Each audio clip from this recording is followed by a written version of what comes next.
So, as we're discussing inventory and we're talking about the inventory valuation, we talked about the methodology of maintaining the inventory, both the perpetual method and the periodic method. Under the periodic method, there's a formula that we use for maintaining the inventory, and it helps us to value the inventory as well.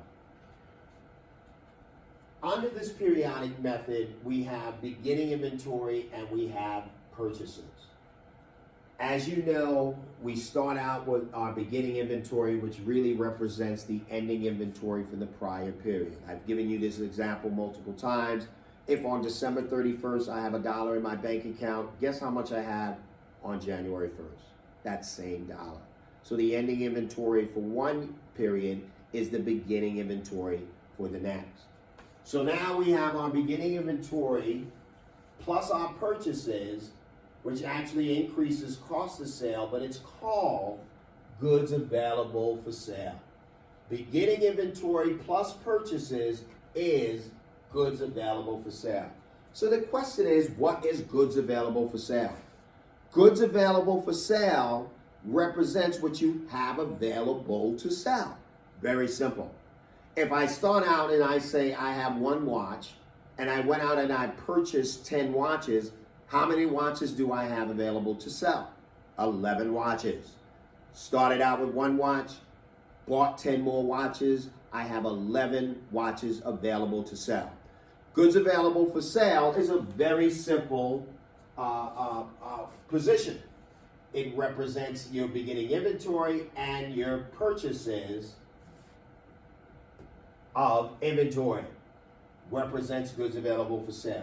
But here's where it takes a little twist. Out of this goods available for sale, you have two things flowing.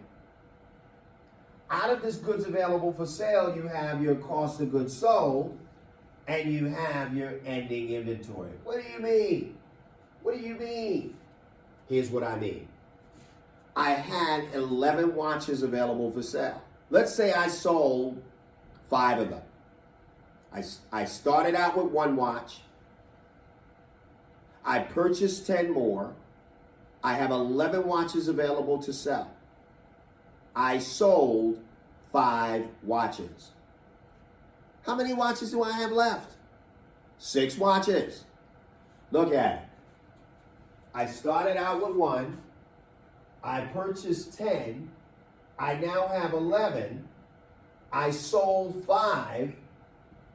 And I have 6 left. I still got 11, guys. It's still 11. All I've done is broken that 11 into what was sold, and again, what sold goes on the income statement, and what I have left. And what I have left represents ending inventory.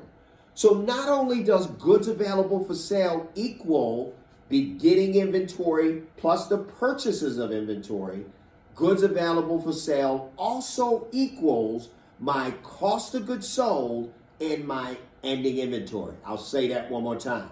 Not only does goods available for sale equals my beginning inventory and my purchases of inventory, it also equals what I have sold and the ending inventory of what I have left. Write that down, let it marinate, and we'll come back in just a minute and continue with this discussion.